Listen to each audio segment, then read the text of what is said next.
नमस्कार दोस्तों, नित्या क्लासेस में आप सभी का स्वागत है। जैसा कि हमने 7 मार्च को शाम को लाइव कक्षा ली थी भूगोल के कुछ महत्वपूर्ण प्रश्नों की, तो उसमें हमने केवल 20 ही प्रश्न पढ़े थे। आज की क्लास में हम उससे आगे के प्रश्नों को पढ़ेंगे। आज हम लाइव कक्षा नहीं ले सकते क्योंकि नेटवर्क प्रॉब्लम आती है, इसलिए हम रिकॉर्ड करके वीडियो डाल रहे हैं। आप इसको ध्यान से देखिएगा। चलिए शुरू करते हैं। हमारा 21वां प्रश्न है, निम्नलिखित में से कौन जनसंख्या संगठन का अंग नहीं है, यानी जनसंख्या संगठन का कौन सा अंग नहीं है। हमारा ए ऑप्शन है जनसंख्या घनत्व, बी ऑप्शन है आयु संरचना, सी ऑप्शन है लिंग संरचना, ऑप्शन डी है साक्षरता। तो इसमें साक्षरता भी नहीं होगा, लिंग संरचना ये भी नहीं होगा, आयु संरचना ये भी नहीं होगा। तो जनसंख्या घनत्व हमारा इसमें ऑप्शन ए राइट होगा। जनसंख्या घनत्व जनसंख्या संगठन का अंग नहीं है, तो इसमें ऑप्शन ए राइट होगा। जनसंख्या घनत्व जनसंख्या संगठन का अंग नहीं है, इसलिए हमारी इस ऑप्शन ए राइट होगा इसमें। चलिए अगला प्रश्न देखते हैं। हमारा अगला प्रश्न है, निम्नलिखित में से किस क्षेत्र में ग्रामीण जनसंख्या का प्रतिशत सबसे कम है, यानी कौन से ग्रामीण क्षेत्र में जनसंख्या का प्रतिशत सबसे कम है। ए ऑप्शन में है ओशेनिया, ऑप्शन बी उत्तरी America, option C Latin America, option D चाहिए थोड़ा इसमें,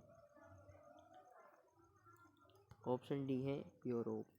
तो इसमें यूरोप तो नहीं होगा, ऊपर देख लेते हैं तीनों ऑप्शनों में से।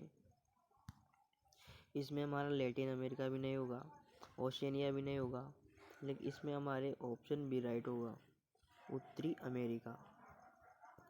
उत्तरी अमेरिका में ग्रामीण क्षेत्र जनसंख्या प्रतिशत सबसे कम है, उत्तरी अमेरिका में।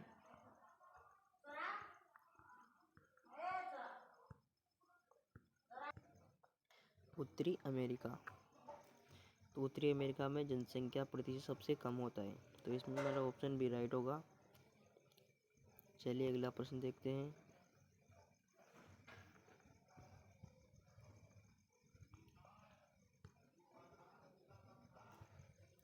निम्नलिखित में से किस क्षेत्र में 15 वर्ष से अधिक आयु के साक्षरों का प्रतिशत सबसे अधिक है, यानी 15 वर्ष से अधिक आयु के साक्षर वाले व्यक्ति का प्रतिशत सबसे अधिक कहाँ पर है। तो इस ऑप्शन में है लैटिन अमेरिका और कैरिबियन, ऑप्शन बी है पूर्वी यूरोप और स्वतंत्र देशों का राष्ट्रकुल, ऑप्शन सी है आर्थिक सहयोग और विकास संगठन, ऑप्शन डी है चीन को छोड़कर शेष पूर्वी एशिया।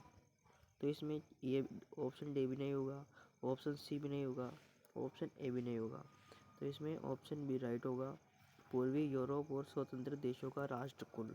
यहाँ पर 15 वर्ष से अधिक आयु के साक्षरों का प्रतिशत सबसे अधिक होता है, तो इसमें ऑप्शन बी राइट होगा। चलिए अगला प्रश्न देखते हैं।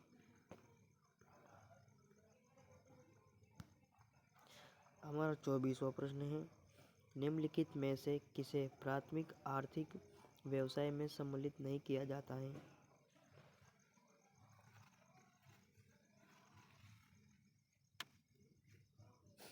निम्नलिखित में से किसे प्राथमिक आर्थिक व्यवसाय में, यानी प्राथमिक यानी जो पहला प्राथमिक आर्थिक व्यवसाय है उसमें सम्मिलित नहीं किया जाता है। इन चार ऑप्शन में से किसे उसमें सम्मिलित नहीं किया जाता है। तो उत्पवन ये भी उसमें सम्मिलित होता है, मत्स्य पालन ये भी उसमें सम्मिलित होता है, आखेटन ये भी उसमें सम्मिलित होता है, लेकिन जो भंडारण है ये उसमें सम्मिलित नहीं होता, भंडारण उसमें सम्मिलित नहीं होता। तो इसमें हमारे ऑप्शन सी राइट होगा, भंडारण प्राथमिक आर्थिक व्यवसाय में सम्मिलित नहीं होता। चलिए अगला प्रश्न देखते हैं।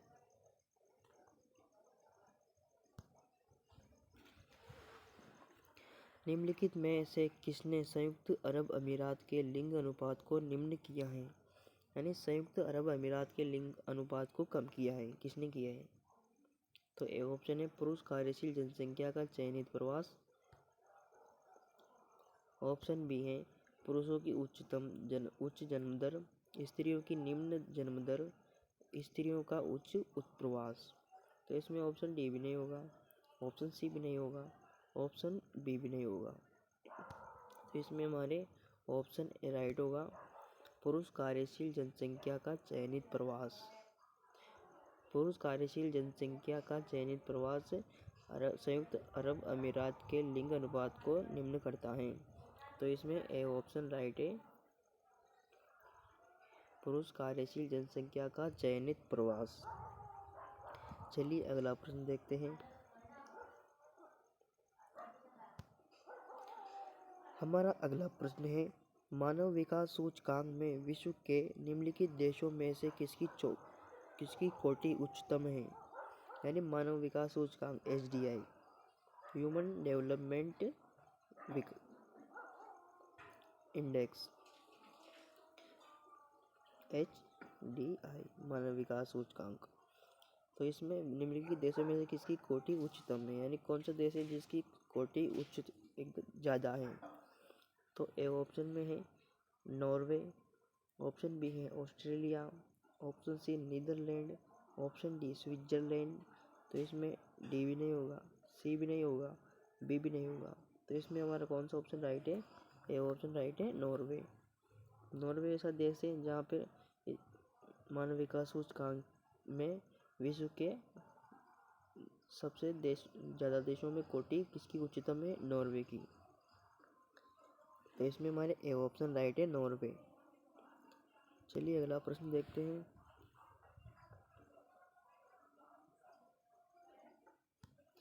हमारा अगला प्रश्न 27वां प्रश्न। 27वां प्रश्न है, डॉक्टर महबूब उल हक मूल निवासी थे। यानी डॉक्टर महबूब उल हक कहाँ के निवासी थे?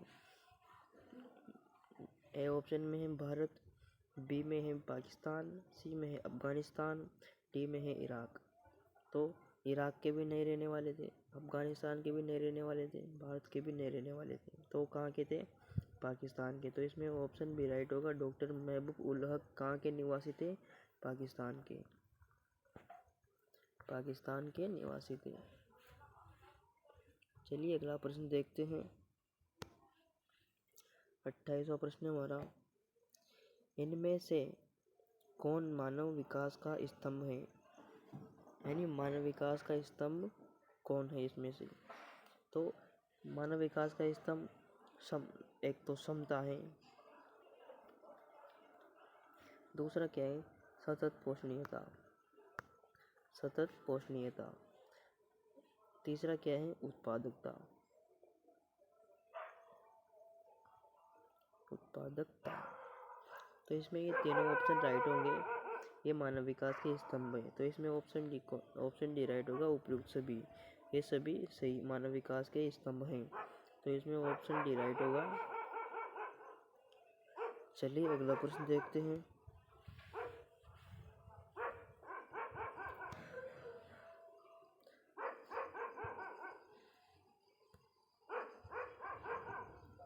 हमारे 29वां प्रश्न है, इनमें कौन एक मध्यकालीन नगर है? यानी इनमें से कौन सा एक मध्यकालीन नगर है? मध्यकालीन नगर कौन सा है? यानी जो मध्यकाल का हो, मध्यकाल का नगर कौन सा है? तो इसमें मध्यकाल का नगर होगा आगरा। आगरा जो क्षेत्र है वो मध्यकाल का है, आगरा। तो इसमें हमारे ए ऑप्शन राइट होगा। इसमें पटना भी मध्यकाल का नहीं है, चंडीगढ़ भी नहीं है, सूरत भी नहीं है। तो आगरा मध्यकाल का है। तो इसमें ए ऑप्शन राइट होगा। चलिए 30वां प्रश्न देखते हैं। 30वां प्रश्न है हमारा, मानव विकास सूचकांक के संदर्भ में विश्व के देशों में भारत की निम्नलिखित में से कौन सी कोटि थी?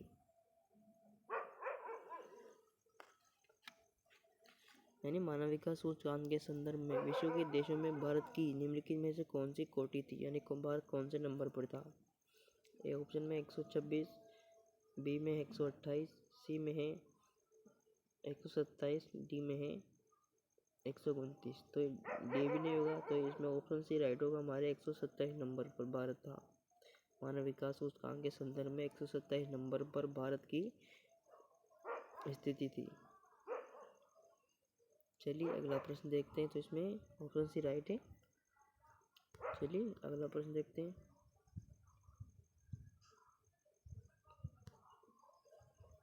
विकासशील देशों की जनसंख्या के सामाजिक ढांचे के विकास एवं आवश्यकताओं की पूर्ति में कौन से प्रकार के संसाधन सहायक हैं?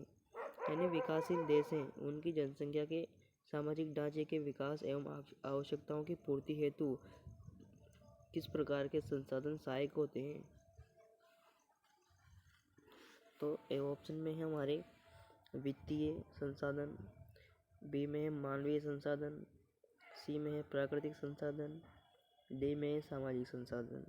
तो इसमें वित्तीय संसाधन भी नहीं होगा, मानवीय संसाधन ये भी नहीं होगा, सामाजिक संसाधन ये भी नहीं होगा। तो इसमें क्या बचा? प्राकृतिक संसाधन। प्राकृतिक संसाधन, तो इसमें हमारे ऑप्शन से राइट होगा, प्राकृतिक संसाधन सहायक होता है इसमें। चलिए अगला प्रश्न देखते हैं। हमारा 32वां प्रश्न है, 32वां प्रश्न है। निम्नलिखित में से कौन सा देश विकासशील देश है? विकासशील देश कौन सा है, हमारा प्रश्न है। चलिए ऑप्शन नीचे है हमारे थोड़े। तो हमारा प्रश्न क्या था, इनमें से विकासशील देश कौन सा है? ए में है जापान, बी में है फ्रांस, सी में है नाइजीरिया, डी में है ऑस्ट्रेलिया। तो इसमें ऑस्ट्रेलिया भी एक विकासशील देश नहीं है, ये विकसित देश है। फ्रांस ये भी विकासशील देश नहीं है, ये भी विकसित देश है। जापान ये भी विकासशील नहीं है, तो इसमें नाइजीरिया है विकासशील देश। ऑप्शन सी इसमें राइट होगा, नाइजीरिया।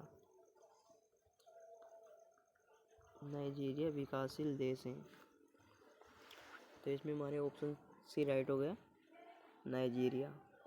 चलिए अगला प्रश्न देखते हैं। निम्नलिखित में से कौन मानव विकास के मूलभूत क्षेत्र हैं? यानी मानव विकास के मूलभूत क्षेत्र कौन कौन से हैं?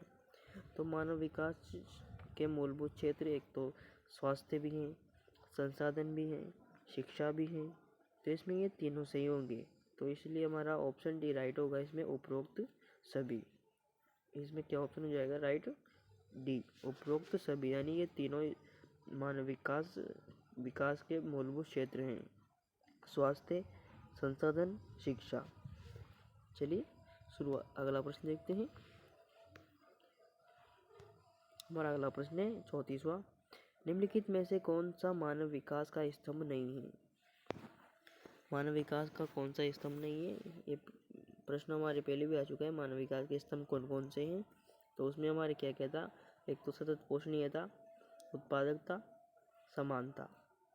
तो ये तीनों तो मानव विकास के स्तंभ हैं, लेकिन जो जनसंख्या है ये मानव विकास का स्तंभ नहीं है। तो इसमें भी ऑप्शन डी राइट होगा, जनसंख्या। जनसंख्या इसमें राइट हो जाएगा, जनसंख्या मानव विकास का स्तंभ नहीं है।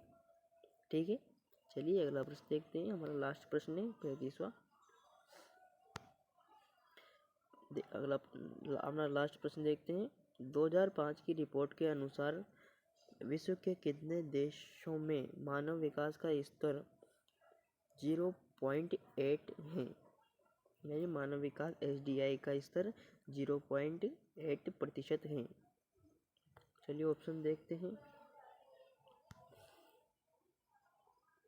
तो इसमें हमारे ऑप्शन राइट हो जाएगा। क्या राइट होगा इसमें? पहले देख लेते हैं ऑप्शंस। ए ऑप्शन में है 32, ऑप्शन बी है 88, ऑप्शन सी है 57, ऑप्शन डी है 10। तो इसमें हमारे जो ऑप्शन राइट होगा वो है सी ऑप्शन, 57। 57 इसमें राइट होगा, 32 भी नहीं हो सकता, 88 भी नहीं हो सकता और 10 भी नहीं हो सकता। तो इसमें ऑप्शन क्या है? 57 इसमें राइट है हमारे।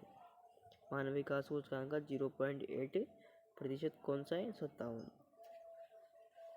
बस आज की इस वीडियो में हम इतना ही पढ़ेंगे। मिलते हैं अगली वीडियो में। धन्यवाद।